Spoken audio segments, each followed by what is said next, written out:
Hello my beautiful angels, and welcome back to my channel. We are so back with another art I've consumed, a esoteric, pretty long list of art and media that I have consumed as of the past few months. If you are subscribed to this channel, you're probably really going to enjoy this art list, and I can't wait to discuss all of the things with you guys today. Before we jump into it, I want to quickly plug something super exciting. I am performing again. I'm doing a show in LA, August 29th at the Witch's Cottage. I've been to the Witch's Cottage before here on this channel.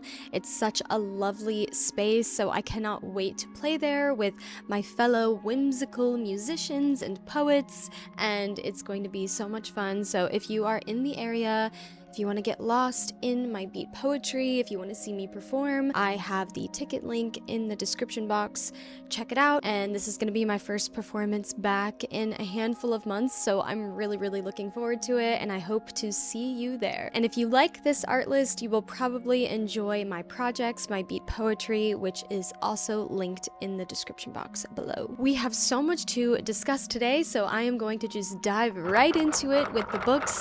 What books have I been reading and consuming the past few months? I only have 3 books today because I'm just a slow consumer when it comes to reading, but this first book that I read is one of my favorite poetry books I've maybe ever read. I really love this poet. This is Mars and Her Children, poems by Marge Piercy. I have read one of Marge Piercy's collections before, and I think it's called The Moon is Always Female, and I really enjoyed that.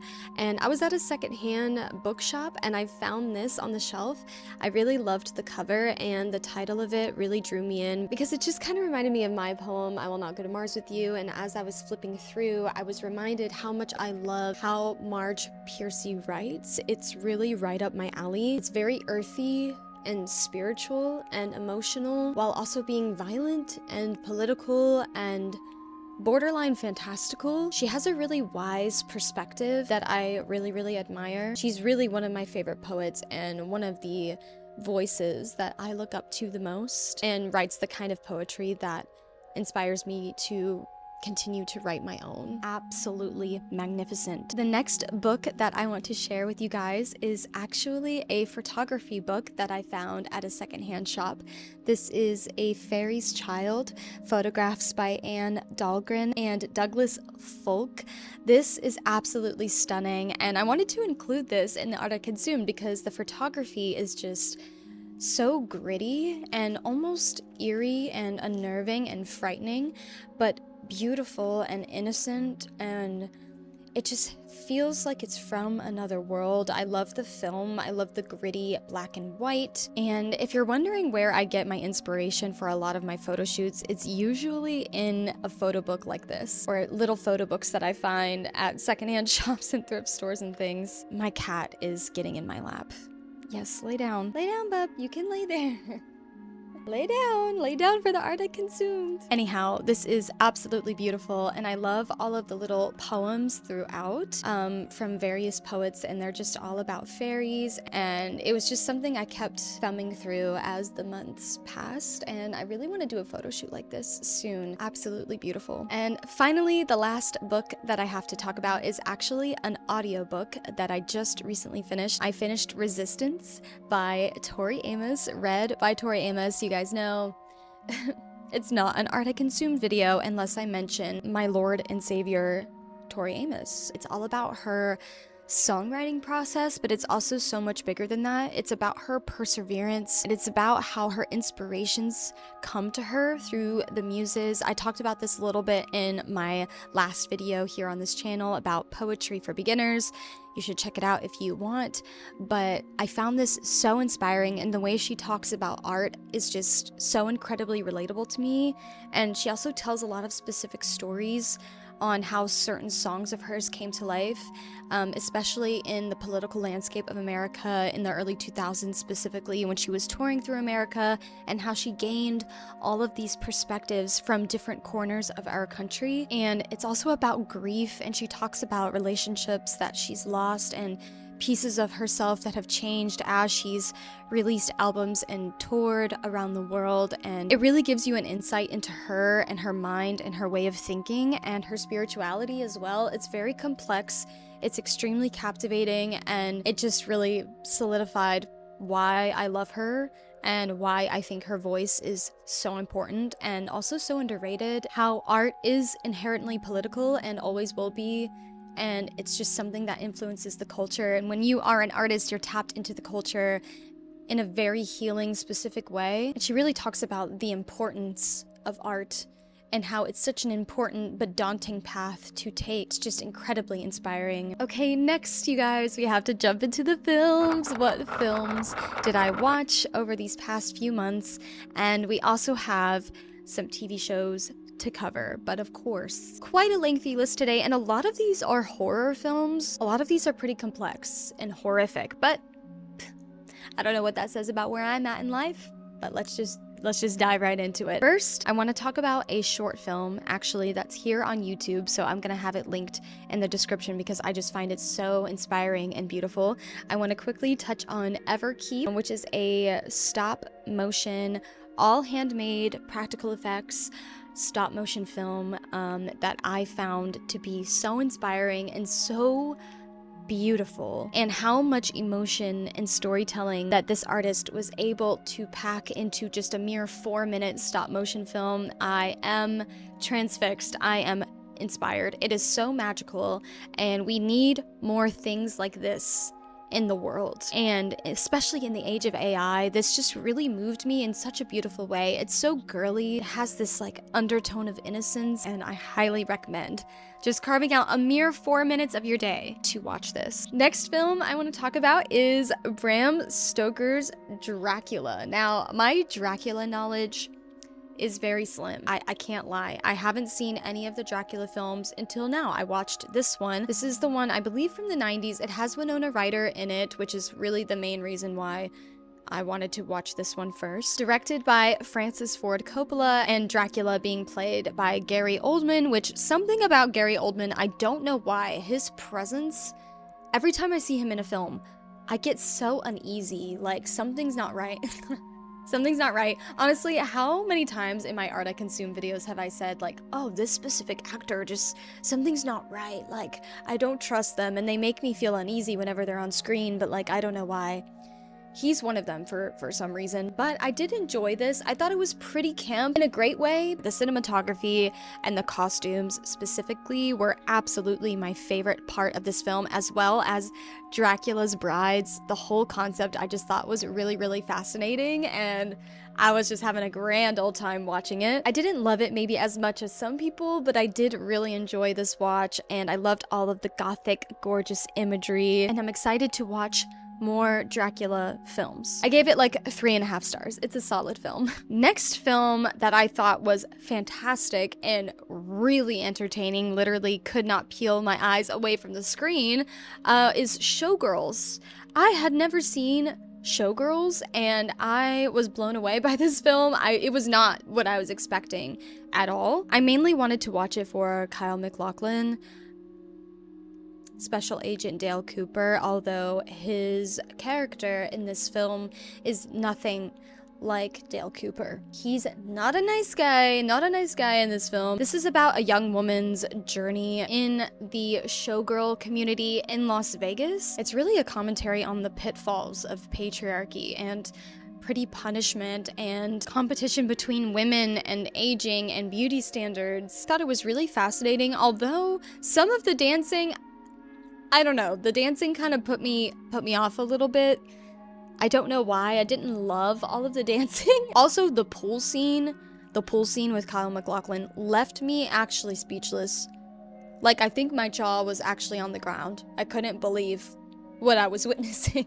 It's glitzy, it's glamorous, it's dark, way darker than I was expecting. The Lana Del Rey girls will love this one if you haven't already seen it. Pretty insane film, but I recommend it. Next film was actually a rewatch for me.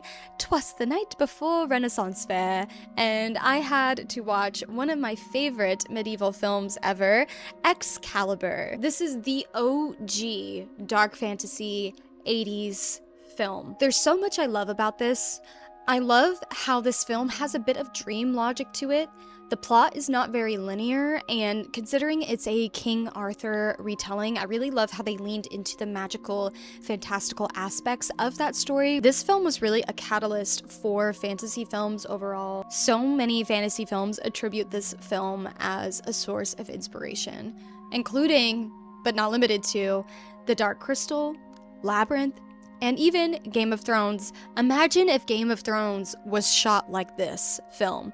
I love this film so much because it's so gorgeous to look at. I mean, the color wave here is so interesting. This film has the most beautiful shades of green I've ever seen on screen. I don't know what it is about these shades of green. It just does it for me. Also, it's shiny, pearlescent almost. It has a pearlescent quality that I really love. It's so mystical. There's something almost holy about it. Absolutely stunning cinema. I also really love Helen Mirren in this film. I love the costuming. Just stunning. Absolutely stunning. If you have any interest at all in fantasy films and you don't really know where to start, I think this is a great film to start with. Okay, next film I have to talk about is something that is just a buzzword on the internet because it's so unbelievably popular. It literally blew up. It's one of those indie films that blew up, guys, and I can't say I'm not proud. I think that is awesome. I love having films with fresh faces and fresh directors and fresh perspectives and new stories,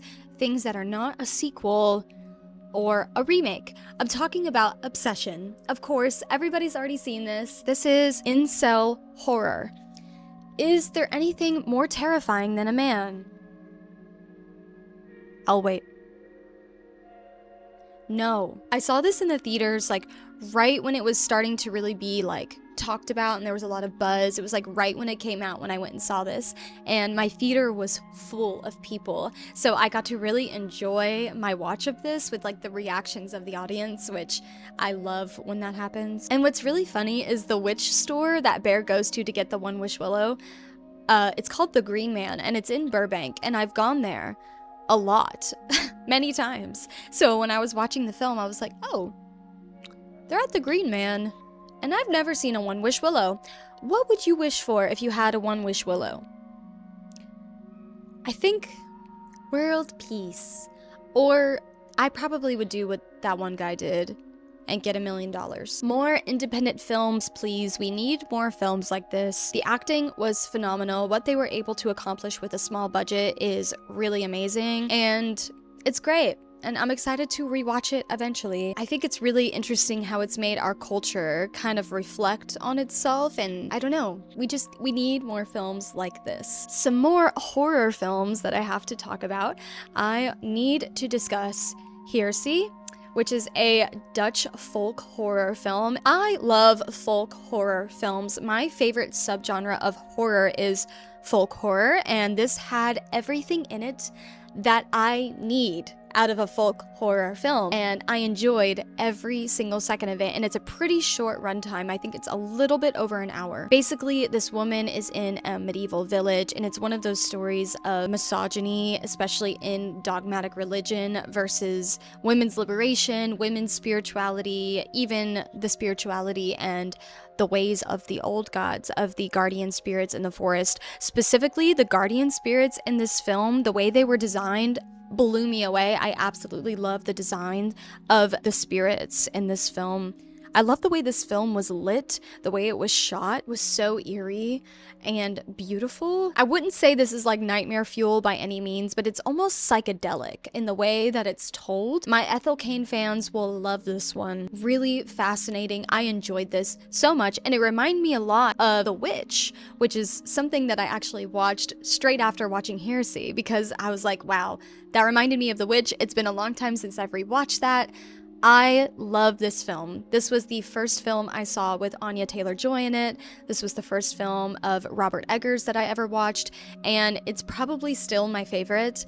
I just love this film, the way it's shot, the plot, the sequence of events, the acting. Anya Taylor-Joy just blows me away every single time. This has my favorite ending of a horror film, maybe ever. The very last shot of this film changed lives. It changed my life. It's incredible. Wouldst thou like to live deliciously? Yes.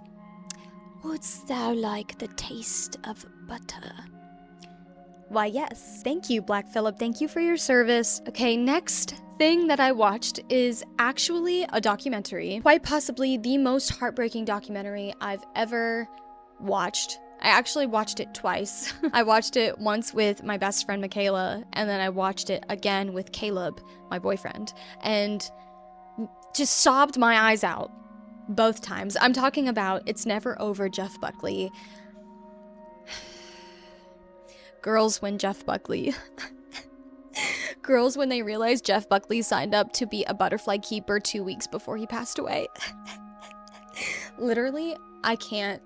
If you enjoy Jeff Buckley's music and you haven't seen this, maybe don't watch it actually, because it's actually so heartbreaking. Like, I had like snot, like, running down my face. I looked over at Caleb at one point while watching this, and I've never seen him cry like that. I've actually never seen him cry that much, ever.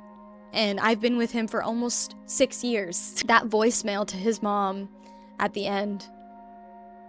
He was just such a soft, poetic soul. He was truly an angel. And I think he was actually just too pure for this world. Too pure for this world. Too powerful for his own good. Literally just one of the greatest songwriters ever, performers ever. I don't have much else to say other than we love you, Jeff Buckley. We miss you, Jeff Buckley. And it's never over, Jeff Buckley. Okay, next film that I have to discuss. Another very popular film that just came out that I had the pleasure of seeing in the theater. I'm talking about The Odyssey, okay? There's a lot of controversy. I'm not getting it. I'm not going to be a hater. Hey, I'm not hating. I'm not hating. There's only one qualm that I have with this film. I enjoyed this very much. Do I care that it's not 100% accurate? Not really. I was there for an epic good time, and that's what I got, okay, when I walked out of the theater. I did not see this in IMAX or anything like that, which I know that's how it was shot. I just really didn't care for the Calypso storyline. I didn't really love who was cast as Calypso. I didn't think that they did that part of the story justice, but I will say that my favorite parts of the film, the Trojan horse scene was fantastic. The siren song scene really did it for me, as well as my favorite scene in the film being the Cersei scene, which I know that a lot of people did not like that scene. A lot of people have qualms with the film. I think it is impressive. I think this film is incredibly impressive, especially all of the practical effects. I mean, you have to give credit where credit is due. The acting was phenomenal. A lot of the people didn't love how many big name actors were cast. I understand that perspective. It didn't really bother me personally. You know, I think you guys forget this is a Christopher Nolan film. Therefore, he is going to hire actors that can keep up and actors with a lot of experience in big epic films like this. So I think it was well done. I don't think it was flawless perfect, but I had a wonderful, immersed, magical, emotionally moving 3 hours. The soundtrack was great. I loved it. I loved it. You can persecute me in the comments if you like, but I thought it was amazing. Next film, I don't know, maybe I have a little bit of a controversial opinion about this one. I watched the drama, which funny enough also has Zendaya and Robert Pattinson in it, and I don't know if this is my fault or the film's fault. I didn't really care for this film as much as everybody else. I don't think this has the subject matter that I just don't think this has. It just didn't have it didn't have the sauce for me. I don't know why. I don't know why. It could be because, do y'all ever sit to watch a movie and you keep getting distracted and you keep having to pause the film for whatever reason? Like, people kept calling me, and then I had to feed my cat, and then I had to take a shower, and then Caleb got home from work, and then, you know, it was one of those one of those situations where I kept pausing it. I honestly wish that I had watched this in the theater. So I didn't fully connect. I didn't fully connect with this film, but I do understand why a lot of people were really captivated by this film. But I think I need to give it another fair watch. I didn't really love the ending of this either. But yeah, the drama, it was okay. Okay, next and final film that I watched before we jump into the TV shows. This was recommended to me by a friend because she quite literally said, Karissa, I think this might be your life story. And I was like, okay, let me check it out. I watched Ingrid Goes West. OMG. This film was highly entertaining and highly relatable, which I don't know if that's a good thing or a bad thing. Starring Elizabeth Olsen as a influencer that lives in LA with a seemingly perfect life. You know, this specifically captures a specific part of influencer culture, early influencer culture with like old Instagram, think like 2016 Coachella like vibes, which was really fun to kind of revisit that era as I was watching this film. And then it also stars Aubrey Plaza, who plays her stalker. Someone with a very parasocial relationship with Elizabeth Olsen's character. Ingrid, Aubrey Plaza, makes up a whole fake life and just piles on lie after lie after lie in order to get into Elizabeth Olsen's life, to get close to her, and to become her best friend. And it was crazy. I was on the edge of my seat the entire time. I thought it was phenomenal. I really, really enjoyed this. The only thing I didn't like was the end. I didn't like the ending at all. I actually hated the end. I thought it kind of romanticized things that maybe aren't supposed to be romanticized. I didn't like the ending. But I will say, if you struggle with secondhand embarrassment, I don't know if this film is for you, because there's a lot of that.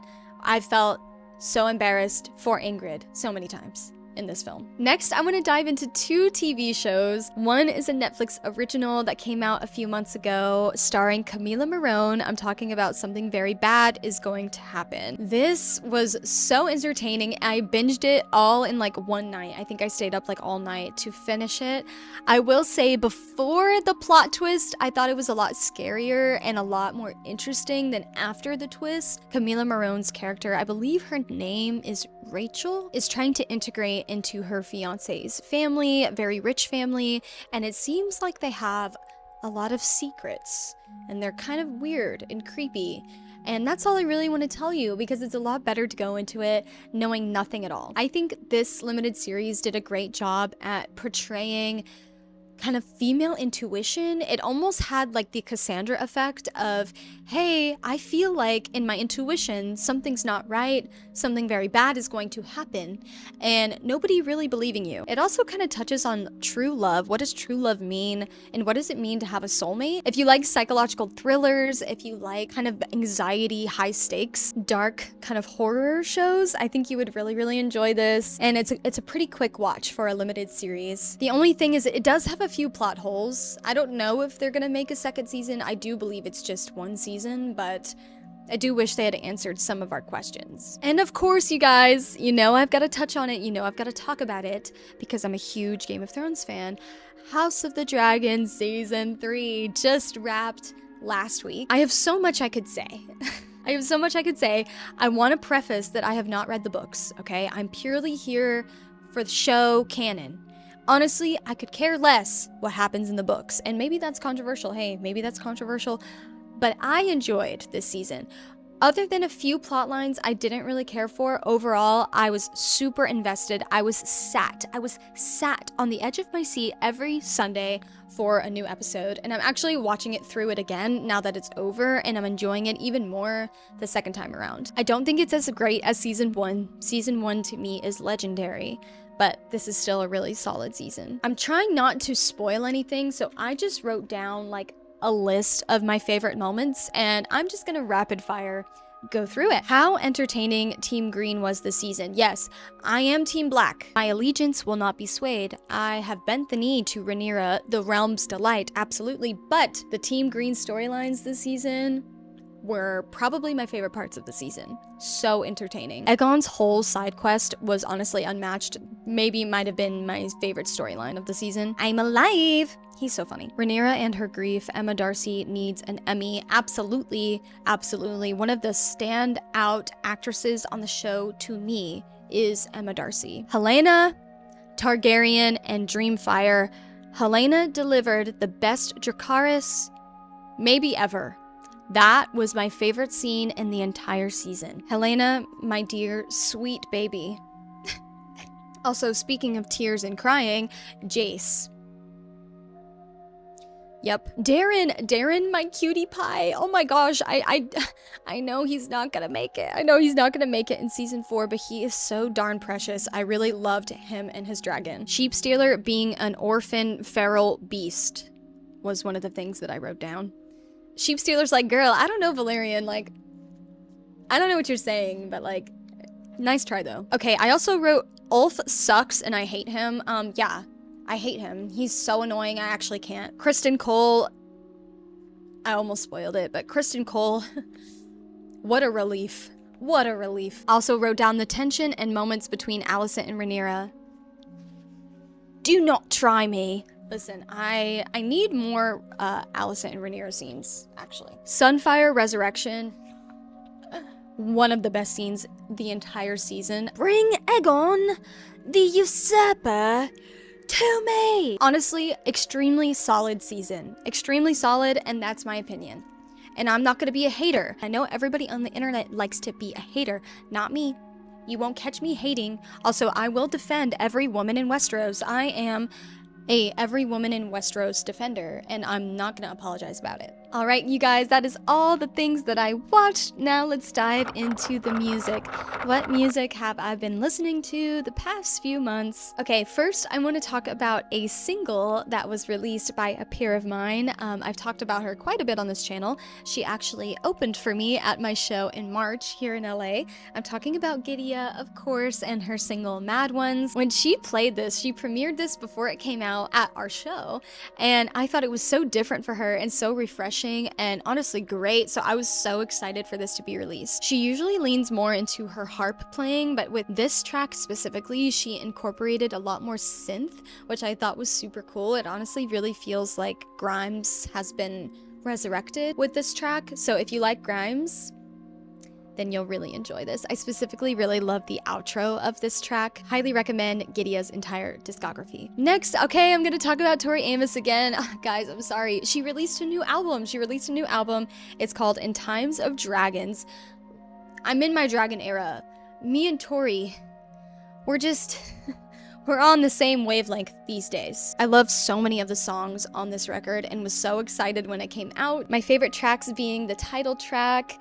Strawberry Moon is so witchy and beautiful, and it reminds me a lot of my coven. Saint Teresa is brilliantly written. I love this one and replayed it a lot. I'm actually so excited, you guys, because I got tickets. I got tickets to see her on her In Times of Dragons tour, and I'm seeing her this month.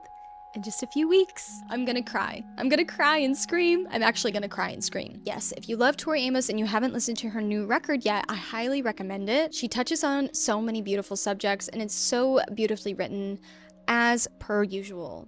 It's honestly pretty hard for her to disappoint me though. Like, she just has so much talent in her being, in her soul. She's so connected to something that a lot of artists are not connected to. She just has the sauce, guys. She has the sauce. Okay, next I want to talk about another single from one of my favorite artists, Kiki Rockwell. I feel like I talk about her a lot, but she keeps releasing new stuff and it's all great. But she released this on Beltane, and I replayed this probably 100 times on Beltane. She is my fairy rave cave baddie. I love her beats. I love how fantastical her writing is. I love the mythology of her writing. I just love Kiki Rockwell. You guys know we love Kiki Rockwell in this house, so I highly recommend it. My fellow fairies out there, you gotta check this one out. Another single, actually, released by, I think they're a duo. They might be a band. They're called Small Fools, and this song is called All of Me Is Dead Except My Tongue. I actually really love this song. Very upbeat and positive. which is a little bit different for me.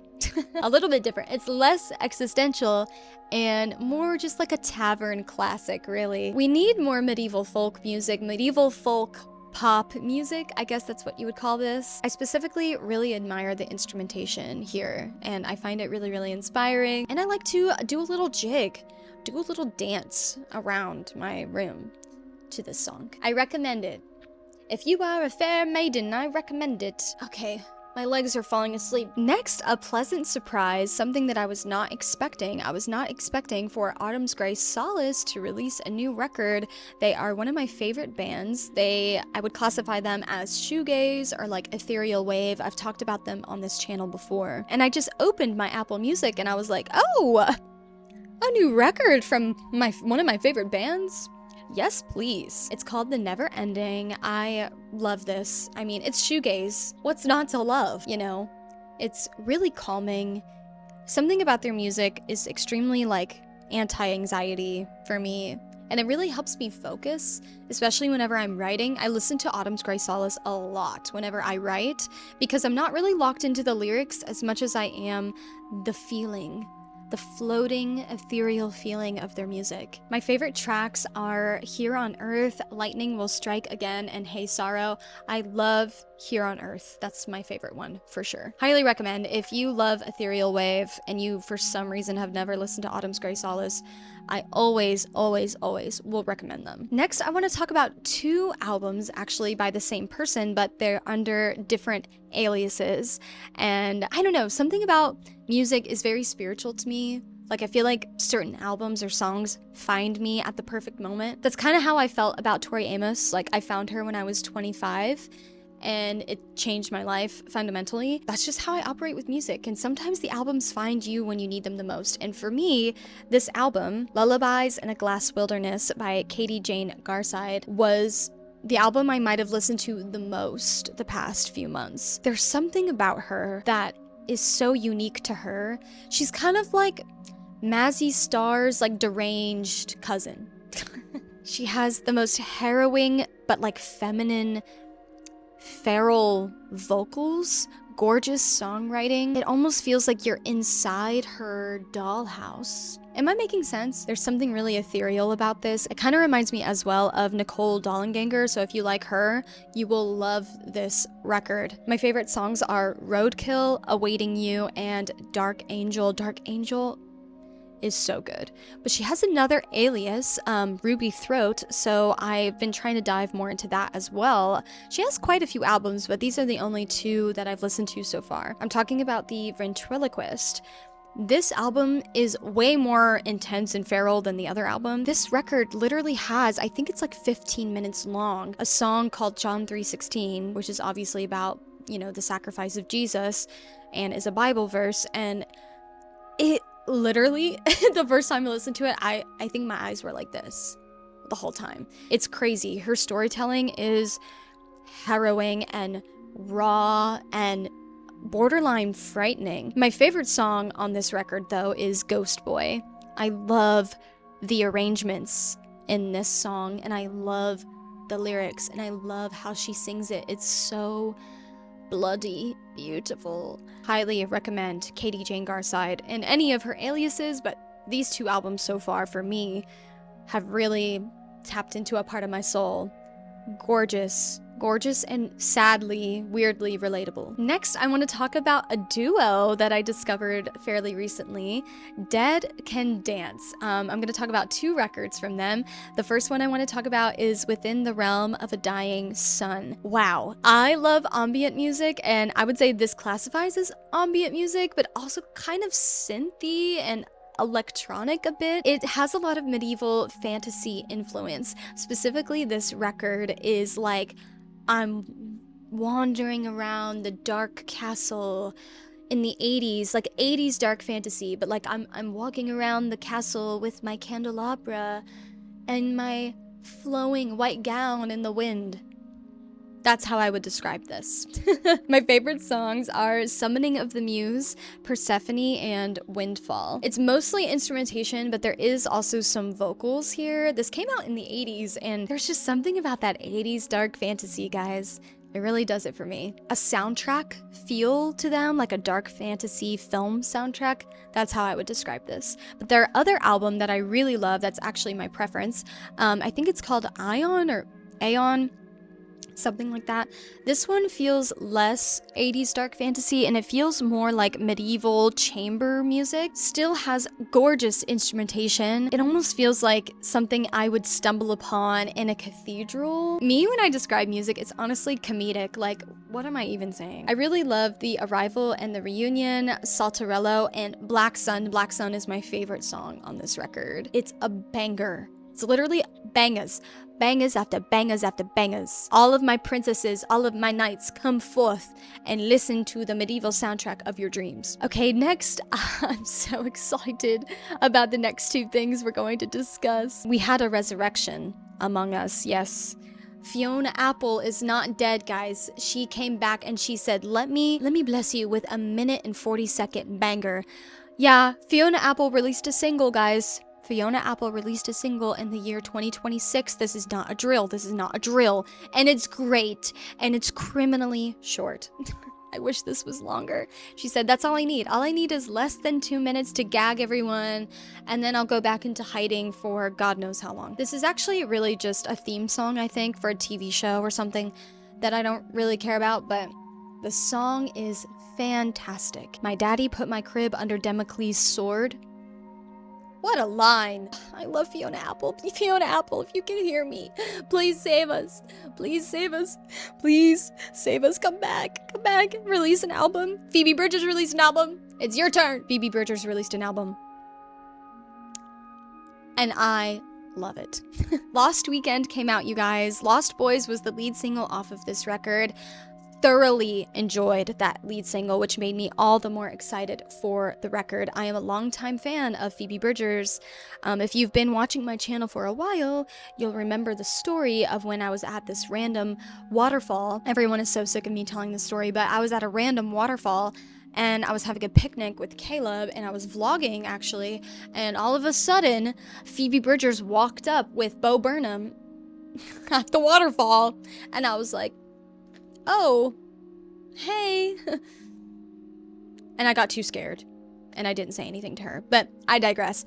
This record is phenomenal. The more I listen to it, the more I love it. And it's really Phoebe, you know, processing her grief with the passing of her father and simultaneously falling in love. And it's everything you can expect from a Phoebe Bridgers record, okay? The production is insane, her vocals are angelic, and the lyrics are going to stab you 14 times. And then you're gonna want to block her. After I finished the record, I was like, should I block Phoebe Bridgers?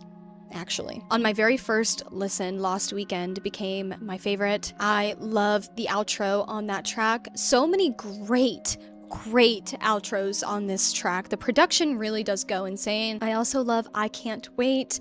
I love Liberty Tree. I've replayed that one probably the most at this point. The Governor's Waltz is relatable. It's just, she did her big one. She did her big one. Do I love it as much as Punisher? No, but I don't think that's because it's not as good. I think I just need more time with it. I need more listens with it. I need to digest it a little more. I mean, it literally just came out like 4 days ago.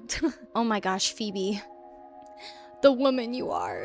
All right, you guys, that is all of the art that I've been consuming, and thank you for watching and tuning in. And I know a lot of you really love this series, so I'm doing it for you. I'm keeping up with it for those of you who request it, and also because I love talking about all of my favorite things, and I love talking about art. Leave all your thoughts in the comments, and I will see you guys the next time. Bye.